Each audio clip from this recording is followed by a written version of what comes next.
representa uma nação. Orgulho da raça, retrato de um povo que tem alma e coração. Bate de babatém, pacarete, a palma do seu batem. Bate de repicando o paneiro, vai tamborim também. Que bonito é ver um samba no terreiro, assistir um batuqueiro numa roda improvisar. Que bonito é a mulata requebrando, os tambores repicando, uma escola desfilar. Que bonito é.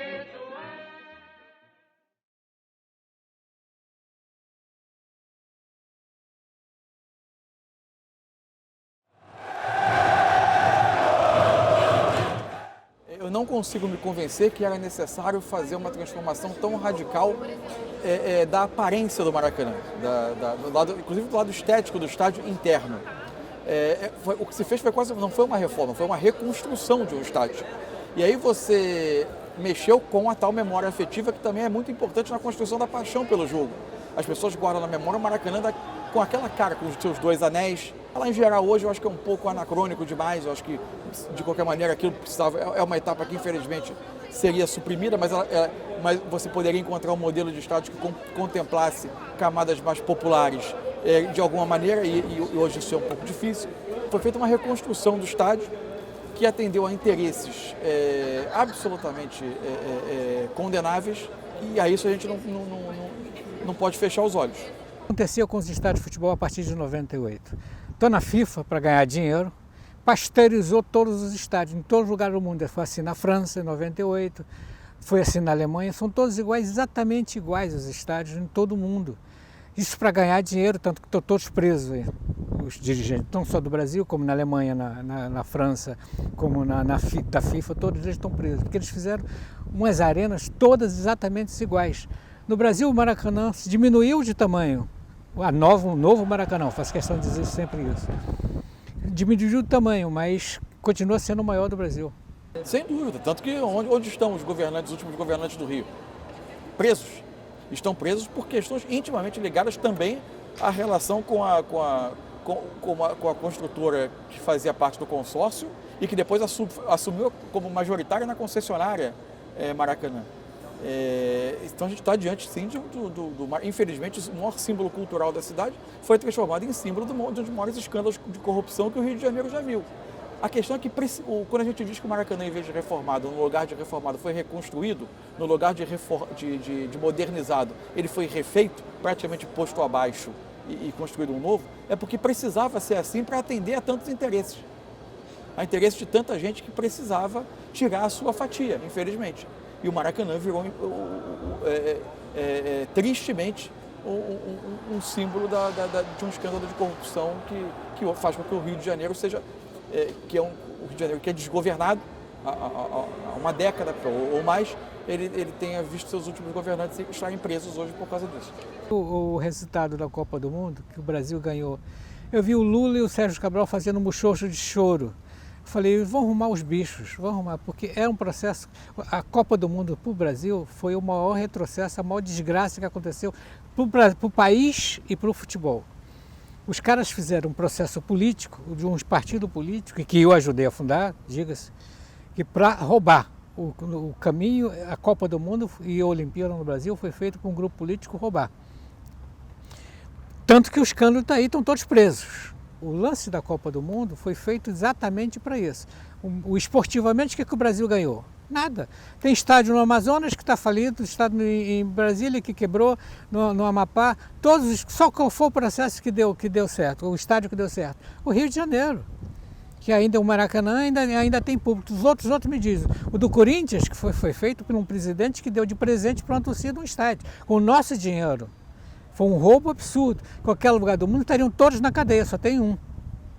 O maior crime contra o patrimônio, contra o futebol, contra a memória, contra a torcida, contra os times. E uma obra encomendada, uma obra ali, né, datada para uma determinada uma Olimpíada, uma Copa do Mundo, uma coisa que que a gente sabia que não ia durar, não só aqui no Rio de Janeiro, como no Brasil inteiro. Eles fizeram esses elefantes brancos, essas arenas, né? Querendo comparar com as arenas internacionais, que lá são maravilhosas, e o público é outro, né? A mentalidade é outra. Aqui uma obra que termina com uma área da geral, né? Que era a área mais democrática do futebol, onde todos se misturavam, né? Os times, não tinha torcida, era um com o outro, era uma brincadeira, eram pessoas fantasiadas. Aí fazer uma obra, né, que afasta esse tipo de torcedor, e talvez essa seja uma das grandes causas pelo nosso futebol estar nesse ponto que está hoje, né? Agora, de fato, toda a reforma de estádio que traz mais conforto e que moderniza, em geral no mundo todo, ela veio ao preço da perda de atmosfera. É difícil explicar talvez o porquê, mas eu acho que todo ambiente em que você termina oferecendo um conforto maior, você acabou no mundo todo, a experiência foi essa, que você teve um preço de atmosfera. Eu não sei bem explicar sociologicamente, comportamentalmente, por que isso aconteceu, mas isso é um dado. E no Maracanã não foi diferente. Houve uma certa perda de atmosfera. Acho que com o tempo, o impacto inicial vai sendo amenizado. No início, eu acho que a perda de atmosfera foi ainda maior, porque se praticou preços ainda mais distantes do que era antigamente. Você teve uma modificação ainda maior para um público que está muito mais atrás de conforto e de ser um espectador de um espetáculo do que de um torcedor mais visceral, apaixonado. Eu acho que aos poucos, especialmente a política que o Flamengo vem adotando, ela vem aos poucos tentando dar uma equilibrada nesse padrão. Você não era nascido? O primeiro público que ficou em pé no mundo inteiro fomos nós. Hoje o mundo inteiro fica em pé. O primeiro público que usou bandeiras grandes, com mastros grandes, fomos nós. Hoje, em lugar do mundo, todos os lugares do mundo tem, no Brasil não pode. Agora fica esses moleques imitando as torcidas argentinas. Não existe mais torcida. O cara canta 5 minutos e para. Hoje o cara vai para o Maracanã para pegar o celular, ficar gravando. Olha, estou aqui no Maracanã, estou aqui dentro, para fazer live. Não existe mais isso. A torcida não ajuda mais. A torcida, no máximo, incentiva 5, 10 minutos. O jogo inteiro, como era antigamente, não existe mais. É uma nova elitização, um novo público. É uma molecada rica. Hoje em dia, cara, um ingresso custa R$100. O trabalhador que ganha 900 mil, quando ganha um salário mínimo, não pode ir mais no Maracanã. Cadê dinheiro? Ele vai ter que ter passagem, comer, leva sempre um amigo. Cadê dinheiro para isso? Ele não vai mais. Hoje é elitizado. No caso do Flamengo, eu acho que no início houve uma traição da sua identidade na precificação que foi feita especialmente nos primeiros anos, e que por vezes ainda é feita em jogos especialmente de especial apelo, onde o torcedor mais humilde, que frequenta e que faz um esforço gigantesco, por vezes desumano, para seguir o clube em todos os jogos, ele é traído ao não ser permitido a sua entrada em jogos mais importantes. E mesmo nesses jogos em que o ingresso, em tese, é mais baixo, ele é mais baixo para quem é sócio-torcedor e que já é obrigado a pagar mensalmente pelo menos os seus R$40 para obter o acesso a esse desconto. Isso não é para qualquer um. Hoje no Brasil tem a classe média, poucos ricos e a maioria pobre. A classe média alta não vai mais, fica na frente no pay-per-view e fica reclamando porque não vou no estádio por causa de violência cascata, ele não vai porque não quer. A classe média baixa, que vai é completamente elitizada, ele vai lá para aparecer na Globo, para aparecer na televisão, para mandar vídeo, etc. Ele não vai mais torcer. Você vê no estádio, cara, o jogo jogado, o jogo queimado, o cara levanta e vai comprar cerveja. Quando chega e tem um gol, ele joga a cerveja na tua cara, ele está cagando pro jogo, ele está se lixando pro jogo. Ele vai lá porque eu fui ao Maracanã, porque é bonito dizer pro amigo dele que ele foi ao Maracanã. Deveriam discutir mais e estar mais sensíveis a isso, né?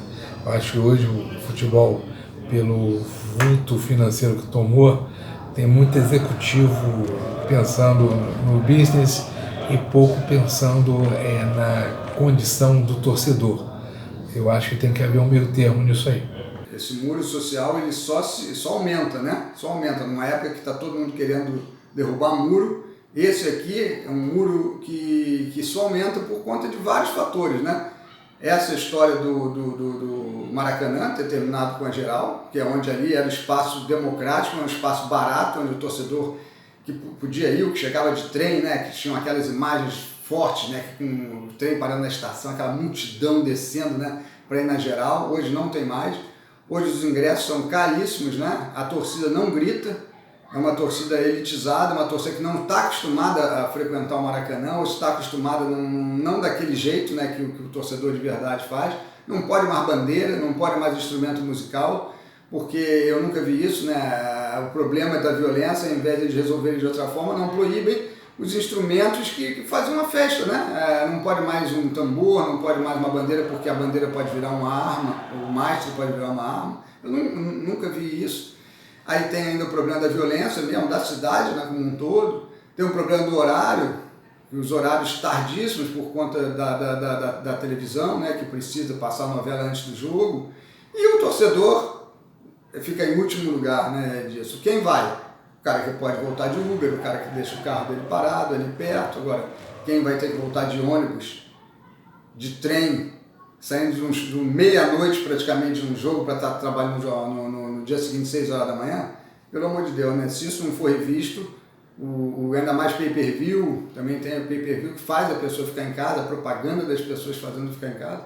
É uma receita infalível para colocar o futebol ladeira abaixo, né? Sou a favor também de voltar no passado, ter zonas, antigamente chamava-se geral, né? Hoje pela geografia não dá mais para você ter aquele fosso, né?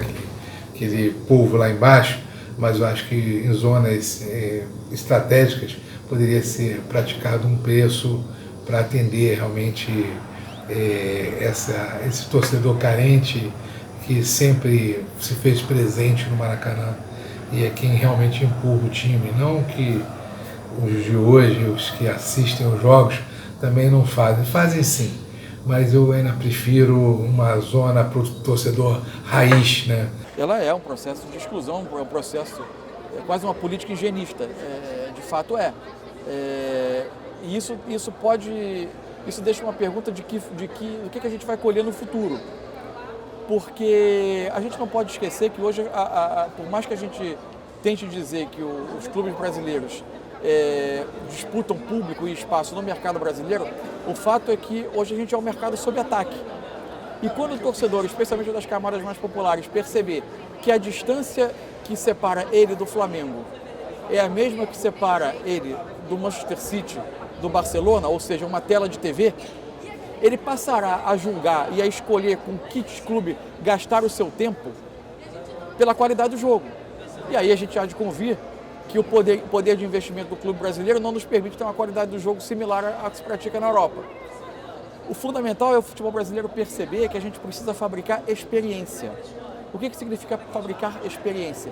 Permitir uma quantidade cada vez maior de pessoas estar dentro do estádio, de preferência com o máximo de cadeiras ocupadas, para que aquela experiência faça com que ele perceba que o seu clube, o clube da sociedade a que ele pertence, é o clube do Brasil e não o clube do exterior.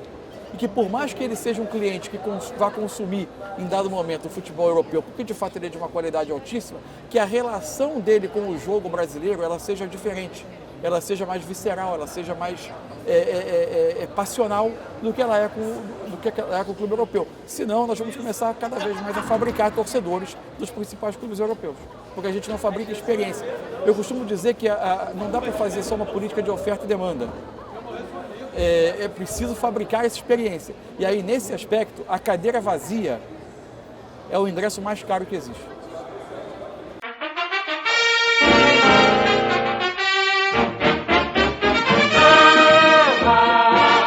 Representa uma nação, orgulho da raça, retrato de um povo que tem alma e coração. Bate, batendo.